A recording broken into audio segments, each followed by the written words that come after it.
திரளே போற்றி, கைலை மலையானே போற்றி போற்றி, ஏகம்பத்துரையந்தாய் போற்றி, ஆகம் வென்றொருகானாய் போற்றி.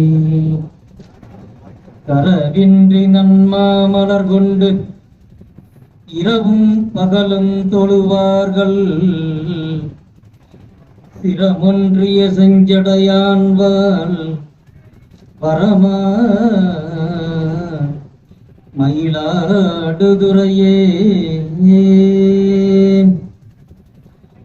எல்லாம் அல்ல ஞானமே வடிவாகிய ஞானமான நடராஜ பெருமானுடைய திருவடி வணங்கும். திருக்கைலாய பரம்பரை மெய்கண்ட சந்தானம் திருவாவூர் முசாய்மூர்த்திய திருவடி போற்றி வணங்கும். இத்தலத்திலே வீட்டிருந்த அருள்வாழ்கின்ற உதயாமிகையுடனாகிய மாய்வநாத பெருமானை எல்லாம் வணங்கி, இன்று நான் ஐயாரப்பர் கோயிலிலிருந்து தரம் வளர்த்த நாயகுடனாகிய அந்த சத்தத்தான பல்லாக்கு ஏழ்வோரு சென்று இன்று மயிலாடுதுறை வந்து அடைந்தது. நாமெல்லாம் இறைவனை வணங்கி வீடு பேறு அடைய வேண்டும். அதற்காகத்தான் இறைவன் நமக்கு இந்த உடம்பை கொடுத்திருக்கிறான். இந்த உடம்பு மட்டுமல்ல, 84 லட்சம் யோனி பேதங்கள் நம்மளோட பிறப்பு நம்ம பிறந்து இழைத்திருக்கின்றோம். இதெல்லாம் நாம் நினைத்து பார்க்க வேண்டும். ஏதோ மனித பிரிவுனா திடீரென்று நமக்கு மனித பிறவி கிடைக்கல. ஓரறிவு, ஈரறிவு, 3, 4, 5, 6வது நமக்கு மனித பிறவி கிடைத்திருக்கிறது. இந்த பிறவியெல்லாம் நம்ம நினைத்து பார்க்க வேண்டும். இந்த முப்பொருள் உண்மையை நாம தெரிந்து கொள்ள வேண்டும். சைவ சித்தாந்தம் நாம பார்க்கிறோம். பதி என்ன இறைவன் ஒரு கடவுள் ஒருவர் தான், ஒருவரே கடவுள். மற்ற தெய்வங்கள்லாம் பிறக்க இறக்கும் வேதனைப்படும், எல்லாமே ஆன்மாக்கள் தான். ஒரே கடவுள் சிவருமானவர். பதி பசு என்றால் உயிர்கள். நம்ம இந்த உயிர்களை நம்ம எண்ணிக்கையில சொல்ல முடியாது, எவ்வளவு உயிர் இருக்குன்னு சொல்ல முடியாது.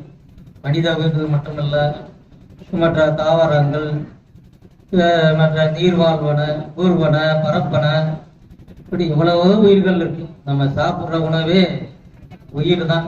நாட்டு நட்டு சாப்பிட்ற அந்த உயிர்கள் எல்லாம் உயிர்கள் தான். இதெல்லாம் நம்ம கணக்கிட முடியாது. கரையானை பார்த்தோன்னா கரையானை எண்ண முடியாது, ஈசலை பார்த்தா எண்ண முடியாது, எறும்புகள் பார்த்தா எண்ண முடியாது, பறவைகளை எண்ண முடியாது, மீனை எண்ண முடியாது. எல்லாம் எண்ணிக்கை இல்லாத உயிர்கள்லாம் இருக்கின்றன. இந்த உயிர்கள்லாம் ஒரு காலத்துல, அனாதி காலத்துல ஆனாமலத்திலே அழுந்தி கிடந்தது. ஆனாமலம் என்ன, அறியாமையில் மூழ்கி கிடந்தது. எதுவுமே தெரியாத ஒரு நிலையில இந்த உயிர் இருந்திருக்கிறது. இது பெருமானுடைய கருணையினாலதான் இறைவன் நமக்கு இந்த உலகத்தை படைத்து கொடுக்கிறான். நாம வாழ்வதற்காகத்தான், இந்த உயிர்கள்லாம் வாழ்வதற்காகத்தான். இந்த உலகம் பஞ்சபூதங்களால் ஆனது நாம் பார்க்கிறோம். மண், நீர், நெருப்பு, காற்று, ஆகாயம் இதெல்லாம் பார்க்கிறோம். இது 5 இருந்தாதான் நம்ம உயிர் வாழ முடியும். 1 குறைந்தா நம்ம உயிர் வாழ முடியாது. இப்ப தண்ணீர் இல்லைன்னா எவ்வளவு கஷ்டப்படுறோம் பாருங்க. காற்று இல்லைன்னா எவ்வளவு சுவாசிக்க முடியாது. நம்ம போயிடும். காற்றே தான்னா உயிர்னா இல்லை. 5 பூதங்கள் உயிர்னா, உயிர்னா தனி. இறைவன் என்று இருக்கின்றானோ அதுபோல இந்த உயிர்கள்லாம் இருக்கின்றார். உயிர்களை யாரும் படைக்கவில்லை. நாம் எல்லாம் பிரம்மா படைத்தான் நடத்திக்கின்றோம். பிரம்மா என்ன படைத்தார்? இந்த உடம்பை கொடுத்து படைக்கிறார், அவ்வளவுதான். படைத்தல், காத்தல், படைத்தல், அருள், 5 தொழில்களை செய்வார். அழித்தல், 5 தொழில்கள் செய்வது இறைவன் ஒருவன் தான். பாக்கியெல்லாம் பிரம்மா எல்லாம் அவங்க அந்த தொழிலை மட்டும்தான் செய்யும். பிரம்மானா படைத்தல் தொழில் மட்டும்தான் செய்யும். திருமால் காத்தல் தொழில் மட்டும்தான் செய்யும். படைத்தல், காத்தல், மறுத்தல் 5 தொழில்களை செய்வ யார்? ஒருவன். அவர்தான் இந்த உலகத்தை நமக்கு படைத்து கொடுக்கிறார். அதையால நம்ம இந்த உலகம் ஒரு நிலை இல்லாததுதான். எவ்வளவு காலம் இருக்குன்னா, நம்ம இப்ப கலியுகம் நடந்து, கிருதயுகம், திரேதாயுகம், துவாபர யுகம், கலியுகம் சொல்றோம். இந்த 4 யுகங்களை பார்க்கிறோம். இந்த 4 யுகங்கள்ல நிறைவாக இருப்பது நம்ம இந்த கலியுகம் தான். இந்த கலியுகம் 4,32 வருஷங்கள் இருக்குன்னு சொல்றாங்க. அது போனாலும் 4 லட்சம் வருஷங்கள் இருக்கின்றன அந்த கலியுகம். அதனால நாம எல்லாம் மீண்டும் நம்ம பிறவி எடுத்துக்கொண்டே தான் இருக்கிறோம். என்ன பிறவின்னா, நமக்கு இது மனித பிறவி மட்டும் இல்லை. மனித பிறவினா நம்ம வினைக்கு ஏற்றபடிதான் இறைவன் கொடுக்கிறான். இந்த உடம்புலவோ அந்த உடம்புலவோ, ஆடாக இருந்தாலும் சரி, மாடாக இருந்தாலும் சரி, கோழியா இருந்தாலும் சரி, எல்லா பிறப்பும் மருந்து மாணிக்க வாசகர் புல்லாகி பூடாய் புழுவாய் மரமாகி பல்விருகமாகி பறவையாய் காம்பாகி கல்லாய் மனிதராய் பேயாய் கணங்களாய் வல்ல அசுரராகி நீவராய் தேவராய் செல்லான் என்ற இத்தாவர சங்கமத்து எல்லா பிறப்பும் பிறந்து எத்தனையோ பிறப்பும் நம்ம பிறந்து பிறந்து இழைக்கிறோம். அதை விட உயர்ந்த ஒரு பிறவி நமக்கு இந்த மனித பிறவி கிடைத்திருக்கிறது. மனித பிறவில இருந்து கொண்டு நம்ம எல்லாம் இது திருக்கோயிலுக்கு சென்று இறை வழிபாடு செய்ய வேண்டும். நம்ம ஐந்தெழுத்தை நினைக்க வேண்டும். சிவாய மைன நம என்று சிந்தித்திருப்போருக்கு அபாயம் ஒரு நாள் இல்லை என்று அவையார சொல்லியிருக்கிறார். அந்த ஐந்தெழுத்தை நம்ம நினைக்கும். நம சிவாய சிவாய நம இதெல்லாம் நம்ம குருவின் மூலமாக உபதேசம் பெற்று இதெல்லாம் நம்ம கடைபிடிக்கணும். திருநீர் அணிய வேண்டும். திருநீர் அணிவதே பெரிய புண்ணியம் என்று திருமூலர் இருக்கிறார். கங்காளன் பூசும் கவசத்திட்டு அங்காமல் பூசி மறிவரை யாமாக கங்கா வினைகளும் சாரும் சிவகதி சிங்காரமான திருவடி சேர். திருநீர் அணிந்தாலே நம்முடைய வினையெல்லாம் நீங்கி போய்விடும். உத்தராக்கம் அணிய வேண்டும். இதெல்லாம் நம்ம சரி கடைபிடிக்கணும். திருநீர் உத்தராக்கம் ஐந்தெழுத்து. ஏன்னா மனித பிறவி பிறந்தவன் இதெல்லாம் நம்ம கடைபிடிக்கணும். இல்லைன்னா நம்ம என்ன மீண்டும் மீண்டும் பிறவிகளே சுழன்று கொண்டு இருப்போம். ஏன்னா வினை தாக்கம் ஏற்படும். வினை என்ன பாவம் புண்ணியம். பாவத்தின் பலன் நம்ம துன்பத்தை அடைவிக்கிறோம். என்ன பாவம் செய்தாலும் நமக்கே தெரியாது. அது இறைவன் தான் கணக்கு எழுதி கொண்டிருக்கார். இன்னும் பொருளே தொழுது தூமலர் துவை தொதி தின்று அழுது காமுற்று அரற்றுகின்றாரையும் பொழுதுபோக்கி புறக்கணிப்பாரை எழுதி கீழ் கணக்கு இன்னம் வரை என்று சொல்வது போல நம்முடைய வினையின் கணக்கு அவனை எழுதி கொண்டிருக்கிறான். அதற்கு ஏற்றபடிதான் இறைவன் நமக்கு இந்த உடம்பை கொடுக்கிறான். இந்த உடம்பு நிலையில்லாதது, அழியக்கூடியது. அதுபோல இந்த உலகமும் நிலையில்லாதது, அழியக்கூடியது. உலகத்துக்கு வயசு உண்டு, நமக்கு வயசு உண்டு. இதெல்லாம் ஒரு காலத்தில் அழிந்து போகக்கூடியது. எல்லாம் இறைவனத்தே ஒடுங்கி போகக்கூடியது. அதனால நம்ம எல்லாம் வினை செய்து செய்து மீண்டும் மீண்டும் நம்ம பிறவி எடுத்துக்கொண்டே இருக்கிறோம். இதே உடம்பே பொய்யானது என்று மாணிக்கவாசகரை சொல்கிறார் திருவாசகத்திலே. யானே பொய், என் நெஞ்சும் பொய், என் அன்பும் பொய், ஆனால் வினையேன் அழுதால் உன்னை பெறலாமே என்று மாணிக்கவாசகர் அருமையா சொல்றார். இதெல்லாம் எல்லாமே பொய் தான். உண்மை விளக்கத்துல அருமையா சொல்ற. பொய் காட்டி பொய்யகற்றி போதானந்த பொய்யல்ல, எல்லாமே பொய்யானதுதான், நிலையானது அல்ல. அவ்வளவுதான். பொய் என்றதுன்னா நம்ம இன்னைக்கு ஒரு பொய்ய சொல்கிறோம், ஒரு மறைப்பதற்கு ஒரு பொய் சொல்கிறோம். அது என்ன? அது பொய். உண்மை இதெல்லாம் நம்ம பார்க்கிறோம். அது இல்லை. இந்த நிலையில்லாதது இந்த நம்ம வாழ்ந்து கொண்டு இருக்கிறோம். நம்ம குழந்தைகளை இருந்து பார்க்கிறோம், இளமையா இருக்கிறோம். இளமை அப்படியே இருக்கதா? இல்லை. முதுமை வந்துக்கிறது. முதுமை வந்துட்டா முதுமையா இருக்கணும் என்பதான் எப்படி இல்லை. காலம் நம்ம இறந்து போய்விடும். இறந்து போனது என்ன? இந்த உடல் உயிர், இந்த உடம்புக்குள்ள அந்த உயிர் இருக்கு. இந்த உயிர் உடலை விட்டு பிரிந்து போவதுதான் இறப்பு. அவ்வளவுதான். இறந்து போச்சுன்னா என்ன? உடம்பை விட்டு பிரிந்து போகுது. இந்த உடம்புக்குள்ள இருக்க முடியவில்லை. அந்த உடம்புல இருக்கணும்னா நம்ம கடுமையான தபம் செய்யும். அசுரர்கள்லாம் பாருங்க, எவ்வளவு கடுமையான தபம் செய்து இந்த உலகத்துல ஆட்டி படைத்தாங்க. சூரபத்மன் எல்லாம் பாருங்க, எவ்வளவோ கடுமையான தபத்தை செய்து இறைவனுக்கு அருளை பெற்றான். அந்த அருளை பெற்றும் அவனுக்கு இந்த ஆணவம் தலைக்கு ஆணவம் தான் இருக்கக்கூடாது எல்லாருக்கும். இந்த மும்மலத்துல என்ன சொல்றான்? வாசம் சொல்றான். ஆணவம், தன்மை, மாய். இந்த ஆணவம் தான் எல்லாருக்கும் இருக்கு. இந்த ஆணவம் தலை தூக்கக்கூடாது. கல்வியினாலேயோ செல்வத்தினாலேயோ இறைவனை காண முடியாது. என்ன இறைவனை காணணும்னா அன்பினாலே தான் காணணும். இந்த மனம் தூய்மை அடைய வேண்டும். மனம் தூய்மை அடைவதற்காகத்தான் நம்ம எல்லாம் அந்த கோயிலுக்கு செல்றோம், திருநீர் அணியிறோம், உத்திராக்கம் அணிகிறோம். தீமையை அகற்றி நன்மையே செய்யணும், நல்லதையே செய்து நன்மையை நினைக்க வேண்டும். இந்த மன தூய்மை அடைய வேண்டும். வள்ளுவரே சொல்கிறார், மனத்துக்கண் மாசிலான் ஆதல் அனைத்து அரண் ஆகுல நீர வேண்டும். எல்லா அறங்களையும் விட சிறந்தது எதுன்னா அந்த மன தூய்மை.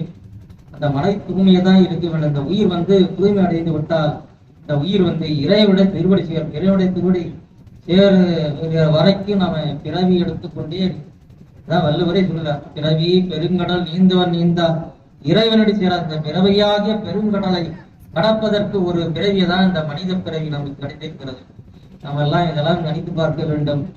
இந்த உலகம் நிலையில்லாதது, இந்த உடலும் நிலையில்லாதது. திருமூலரே சொல்கிறார், உடம்பார் அழியின் உயிரார் அழிவர் இடம்பட மெஞ்ஞானம் சேர மாட்டார். உடம்பை வளர்ப்பு உபாயம் அறிந்து உடம்பை வளர்த்தேன் உயிர் வளர்த்தேன். இந்த உடம்புக்குள்ள இருந்து கொண்டு இந்த உயிர் இருந்து நாம நல்லதே செய்யணும், நல்லதே நினைக்கணும். திருக்கோயில் சென்று நம்ம கோயிலுக்கு போய் விளக்கு ஏற்றலாம். விளக்கு ஏற்றுவது பெரிய புண்ணியம். விளக்கிட்டார் வேறு கோயிலும் மெய்ஞேறி ஞானமாகும் என்று திருமுறைகள்லாம் நமக்கு எடுத்து காட்டுறது. திருமுறைகள்லாம் நம்ம எல்லாம் வாய் விட்டு உகத வேண்டும். ஆடிப்பாடி அண்ணாமலை கைதால ஓடிப்போகும் நமது உள்ள வினைகளை என்று திருமுறைகள்லாம் எடுத்து காட்டுகிறது. இந்த திருமுறைகள்லாம் நாம ஓத வேண்டும். வாழ்த்தினால்தான் நாம நீண்ட காலம் வாழலாம். இது வாழ்த்தவாயும் நினைக்க மடனையும் தாழ்த்த சென்னையும் தந்த தலைவனை சூழ்த்த மாமலர் தூவி துதியாதே வீழ்த்த வாவினையே நெடுங்காலமே. நாம நீண்ட நாள் வாழ வேண்டுமெனால் இதெல்லாம் நம்ம கடைபிடிக்க வேண்டும். திருநீர் அணியணும், உத்திராக்கம் அணியணும், ஐந்தடத்தை நினைக்கணும், நல்லதே செய்யணும், நல்லதே நினைக்கணும். நம்மால் முடிந்த அளவு தான தர்மங்கள்லாம் சரி. அன்னையானவர் 32 அறங்கரை செய்தான்ட்டு காஞ்சி புராணத்தெல்லாம் பார்க்கிறோம். அந்த அறங்களை எல்லாம் நம்மால் முடிந்த அறங்களை நம்ம செய்யும். 4 அறங்களையாவது நம்ம செய்ய வேண்டும். யாவர்க்குமாம் இறைவர்க்கு ஒரு பச்சிலை, மிக எளிமையானது. இறைவர்க்கு ஒரு பச்சிலை சாக்குங்கள், அது பெரிய புண்ணியம். யாவர்க்குமாம் பசுவிற்கு ஒரு வாரி, அந்த பசுவை நாம தொண்டு செய்து அதுக்கு ஒரு கைப்பிடி பொருள் கொடுத்தாலும் பெரிய புண்ணியம். யாவர்க்குமாம் உண்ணும் போது ஒரு யாரா இருந்தாலும் பசின்னு வந்தாலும் நம்ம முடிந்த அளவு அந்த அவருக்கு உங்களுக்கு உணவு கொடுப்பது பெரிய புண்ணியம். பிறர்க்கு இன்னுரை தானே என்று நல்ல சொற்களை எடுத்து சொல்வது. இந்த உலகத்திலே நாம் எல்லாம் எப்படி வாழணும்னு தெரியாமல் நம்ம வாழ்ந்து கொண்டிருக்கோம். நல்ல சொற்களை நம்ம எடுத்து சொல்ல வேண்டும். என காலங்கள் நமக்கு குறிக்கொண்டே போகிறது.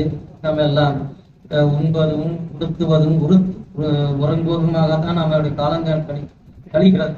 நம்ம எவ்வளவு சாப்பிட்டாலும் பசி அடங்க மாட்டேங்குது. நம்ம தூங்கினாலும் எவ்வளவு தூங்கினாலும் மீண்டும் மீண்டும் தூங்க தான் வேண்டிக்கிறது. எவ்வளவு உடவை உடுத்தினாலும் மீண்டும் மீண்டும் உடைகள் உடுத்தப்படியா இப்படிதான் நம்முடைய காலங்கள் கழிகிறது. இதெல்லாம் நாம் நினைத்து பார்த்து இந்த உயிர் உடம்பிலே இருக்கிறது. இந்த உடம்பிலே இருந்து கொண்டு வேலையெல்லாம் செய்கிறது. இந்த உயிர் 5வத்தை படுகிறது. நனவு, கனவு, உறக்கம், பேருறக்கம், உயிர்ப்படக்கம். இந்த உயிர் நெற்றியில இருக்கிறதுனால நமக்கு நம்ம பார்க்குறோம், எல்லாம் செய்யறோம், எல்லா வேலையும் செய்யும். ஆனா கீழே இறங்கி போச்சுன்னா நம்ம எந்த இது தெரிய மாட்டேங்குது. கனவு நிலைக்கு போடுறோம், தூக்கத்துல போடுறோம், எதுவுமே தெரியல. உடம்பு கீழே உயிர் கீழே இறங்கி மேல நின்னாதான் அந்த உயிர் வெற்றி பெறல. அந்த உயிர் நம்ம எல்லாம் பார்க்கிறோம். எல்லாம் அந்த உயிர் அந்த அனுபவிக்குது எல்லாத்தையும். அதையால நம்ம எல்லாம் இந்த பாவத்தை எல்லாம் நம்ம நீக்க வேண்டும். புண்ணியத்தையாவது நம்ம செய்ய வேண்டும். புண்ணியத்தை செய்தாலும் நம்ம வாழ்க்கையில நம்ம சந்தோஷமாக, பாவம் செய்தால் நம்ம துன்பத்தை அனுபவிக்க வேண்டும். துன்பமின்றி துயரின்றி என்று நீர் இன்பம் வேண்டில் இராப்பகல் ஏத்தும் என்று திருநாகர் சுவாமிலாம் தேவாரத்திலே அருமையா பாடிக்கிட்டோம். திருநாகர் சுவாமி எல்லாம் பாருங்கள், 81 வயதிலிருந்து அவர் கைலாயத்துக்கே போனார். கைலாயத்துக்கு போய் திரும்பி திருவையாற்றிலே மூழ்கி எழுந்திருக்கிறார். இங்கே கைலாய காட்சி அங்கே கிடைக்கிறது இவருக்கு. நாவுக்கரசு பெருமான்கள்லாம் அதெல்லாம் 4 பெருமக்கள்லாம் அந்த நல்லடியார்கள்லாம் நமக்கு திருமுறையை கொடுத்திருக்கிறார்கள். அந்த திருமுறை எல்லாம் நம்ம ஓத வேண்டும். ஏன்னா இந்த பொய்யான வாழ்க்கை, உற்றார் உறவினர்கள், சுற்றார்கள், அண்ணன் தம்பி உரை எல்லாம் ஒரு பொய்யான வாழ்க்கை தான் வாழ்ந்து கொண்டிருக்கிறோம். அது யார் சுந்தரர் சொல்கிறார், பொய்மையாளரை பாடாதே எந்த புகழூர் பாடினும் குலைவீர்கள் என்று சுந்தர பெருமாள் பாடினோம்.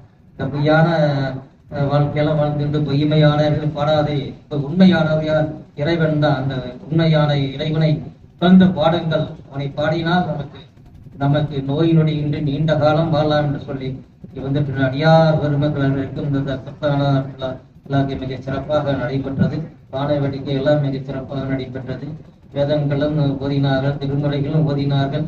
அடியார் பெருமக்களும் அந்த ஊருக்குள்ள சென்று இறைவனை வழிபட்டு அவர்களுக்கு அந்த ஆன்மா தூய்மை அடைய வேண்டியபடி உங்களை எல்லாம் வாழ்த்தி அமைகிறேன். சிவா திருச்சிற்றம்பலம். கவாய் கனகத்திரடே போற்றி, கைலை மலையானே போற்றி போற்றி.